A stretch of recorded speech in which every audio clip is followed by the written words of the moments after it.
Muito bem. Pastor Marcelo, uma alegria poder estar conversando com o senhor e poder estar aí nesse tempo. Obrigado, irmã Elaine. Alegria minha, alegria também de estar com os nossos espectadores, nossos irmãos e irmãs queridos em Jesus Cristo. Então, nós temos desenvolvido essa série de vídeos falando da importância da palavra de Deus e da ação de Deus e das relações de cuidado para diferentes demandas que nós como seres humanos temos.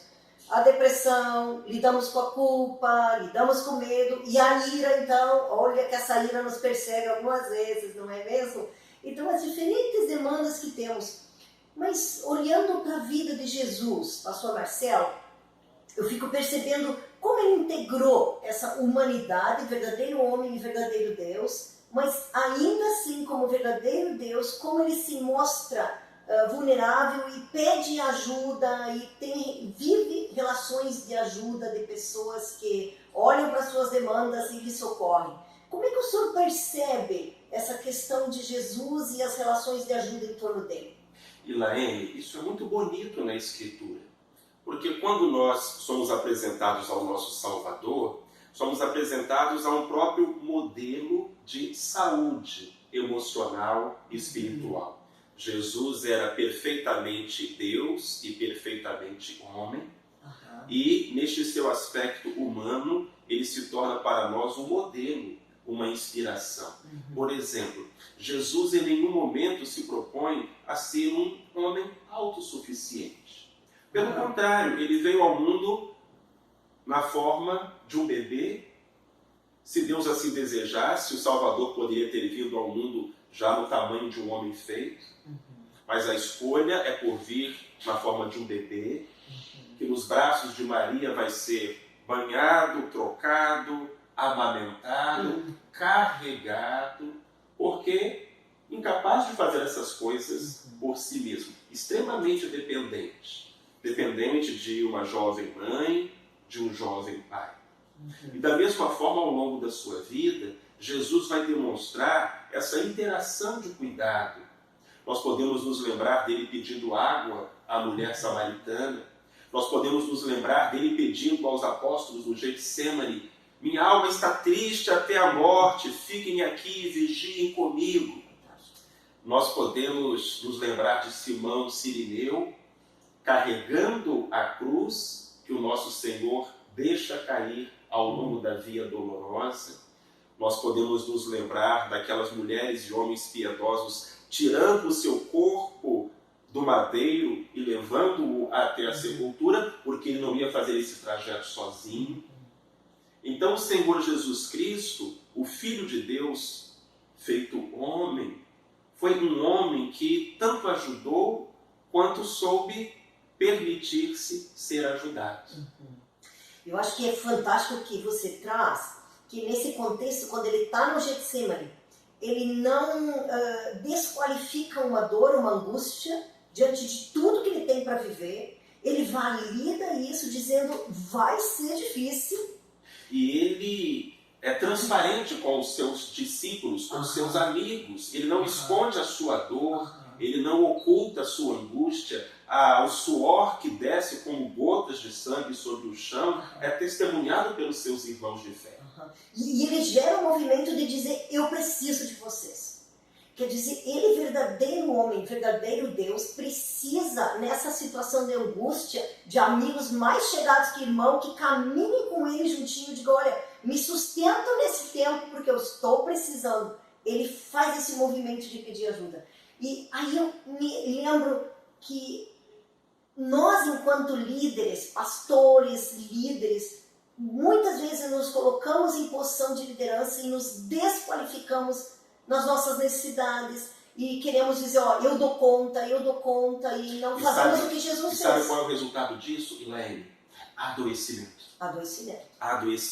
Adoecimento da liderança, adoecimento daqueles que estão de alguma forma em uma posição de projeção, adoecimento de pastores, e começam a se multiplicar os casos de depressão. Às vezes testemunhamos até com tristeza episódios de suicídio, porque a pessoa que está em uma posição de ajudar, muitas vezes ela se sente segura porque nessa posição ela não se expõe, ela não é julgada, ela não se torna frágil, e ela não se coloca na outra posição, que é a posição de ser ajudado. A relação de ajuda é uma relação dinâmica, onde em um momento eu posso ser o ajudador, mas no seguinte momento eu posso ser o ajudado e exatamente da pessoa que eu ajudei. Essa interdependência, esta convicção de que nós não nos bastamos, mas que Deus nos colocou neste mundo para ampararmos uns aos outros e sermos socorridos uns pelos outros, é essencial para a nossa saúde emocional, física e espiritual. Precisamos aprender a pedir ajuda e nos deixar ajudar. Dizer, tem horas eu não dou conta. Isso mesmo. Meus limites. Você se lembra, irmã Elaine, daquela parábola linda contada por Jesus, a parábola do bom samaritano? Parábola do bom samaritano. E Jesus coloca ali como ajudador um homem que talvez aos olhos do indivíduo assaltado e caído na beira da estrada nem fosse a pessoa ideal para ajudar. Então muitas vezes o Senhor colocará na nossa vida seres humanos frágeis, imperfeitos, limitados, mas que serão usados como uma manifestação da sua providência. E nós precisaremos ter a humildade e a coragem para receber essa ajuda e colocar a nossa alma ferida, machucada, nas mãos desta pessoa e dizer, estou precisando, cuide de mim. Acho que é fantástica essa perspectiva de que quando eu quero viver uma relação de ajuda ou preciso pedir ajuda, muitas vezes eu preciso de um espaço profissional, psicoterapia, preciso de médico, preciso de psiquiatra, preciso de um espaço de uma pessoa mais preparada para alguma área de ajuda que eu preciso. Mas eu penso que é interessante também a gente pensar na relação de ajuda intencional que nós devemos buscar e contínua. São relacionamentos de discipulado, de mentoria, de pastoreio, de cuidado, mas intencionais. Pessoas com quem a gente desenvolve um relacionamento de confiança e que a gente pode ir trazendo essas demandas. Espaços onde eu vou conseguindo exercer essa transparência, de trazer angústia, de trazer dor, ou áreas que simplesmente quero crescer. Mas, voltando então para a fala do bom samaritano, Sim. Aí eu penso, às vezes a gente quer que seja uma pessoa, poxa, mas para caminhar comigo para uma relação de ajuda tem que ser uma pessoa super top, com as formação, que tem aquilo. E na verdade, no bom samaritano, a gente também vê que se eu tenho uma pessoa que caminha comigo, está comprometida com o Pai, para que eu viva o propósito de Deus para a minha vida e quer me ver crescer, é essa pessoa que eu posso caminhar com ela. Então são pessoas que também vão ter limitações, que também vão ter suas dores. Então há uma troca. Eu cuido e eu sou cuidado. Então não tem uma pessoa perfeita ou top para uma relação de cuidado. O que nós temos que ter são pessoas comprometidas. Comprometida em cuidar de mim, eu comprometida em cuidar dela e o compromisso de caminhar junto. Aquele samaritano, claro que faz. Aquele samaritano na história contada por Jesus foi um instrumento usado por Deus para a restauração da vida do homem caído. Nós poderíamos dizer que ele foi a resposta às orações daquele homem caído. Mas será que aquele homem identificaria de pronto na figura do samaritano a resposta às suas orações? Talvez ele dissesse, caído à beira da estrada, mas Senhor, não tinha uma outra pessoa para o Senhor enviar em meu socorro? Já que os judeus e os samaritanos tinham aquela rixa, a gente conhece a história. Muitas vezes ficamos no aguardo de que Deus, no estalar de dedos, mude a nossa situação, ou se Ele quiser utilizar um ser humano, mas que seja aquele ser humano extremamente qualificado, admirado, e Deus pode usar alguém tão simples, na sua sinceridade, para nos resgatar, nos ajudar, nos fortalecer. Então, essas duas coisas que nós estamos conversando, o pastor Marcelo Aguiar é autor do livro Cura pela Palavra, e tem trazido essa perspectiva bíblica da cura de Deus, o que a palavra de Deus traz de cura para a nossa vida em algumas áreas específicas.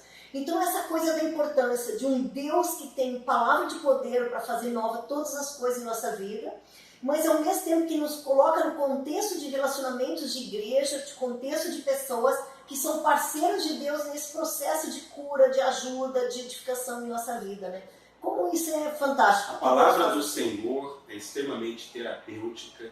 O Salmo 107, versículo 20 diz: Deus enviou a sua palavra e os sarou, livrou-os do que lhes era mortal. A ideia, a imagem deste Deus que cura através da sua palavra, mas o mesmo Deus que cura usando a sua palavra, cura usando os nossos irmãos de fé.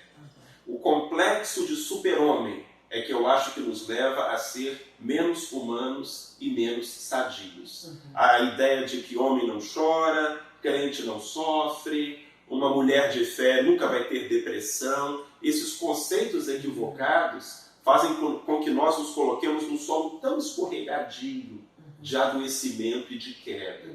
E Jesus nunca se permitiu ser atraído para este solo, ao reconhecer a sua fragilidade enquanto homem. E enquanto homem, a Bíblia diz que ele teve cansaço, que ele teve sede, que ele sentiu solidão.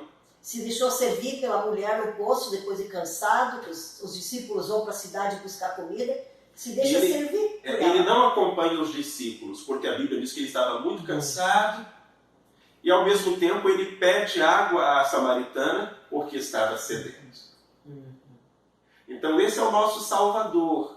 O nosso Salvador é alguém que nos ensina como viver de uma maneira sadia, amorosa, interdependente. E eu diria libertador ouvir isso, porque nós precisamos, de novo, sempre olharmos para a palavra de Deus, para a referência de Jesus para a nossa vida. E podermos também nos acolher em nossas limitações, no que nós damos conta e dizer, são minhas necessidades, validá-las, buscar nas relações de ajuda, resolver minhas questões. Como isso é libertador?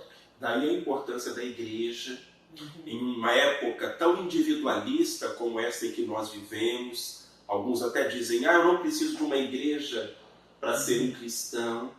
Mas olha a importância da igreja, olha a importância do seu companheiro de fé, do seu companheiro de caminhada.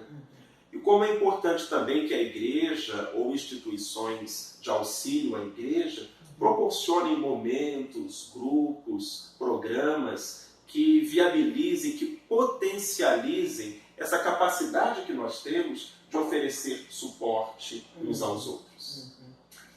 Muito bem. Muito obrigada, pastor Marcelo. Muito boa a nossa conversa e queremos continuar sendo aí instrumentos de Deus na vida de pessoas, mas também deixando que outras pessoas sejam instrumentos de Deus na nossa vida e seguimos juntos. Irmã Elaine, eu é que agradeço. Muito obrigado pela oportunidade. Muito obrigado a todos pela atenção e que o Senhor nos abençoe grandemente. Okay. Um grande abraço, pessoal.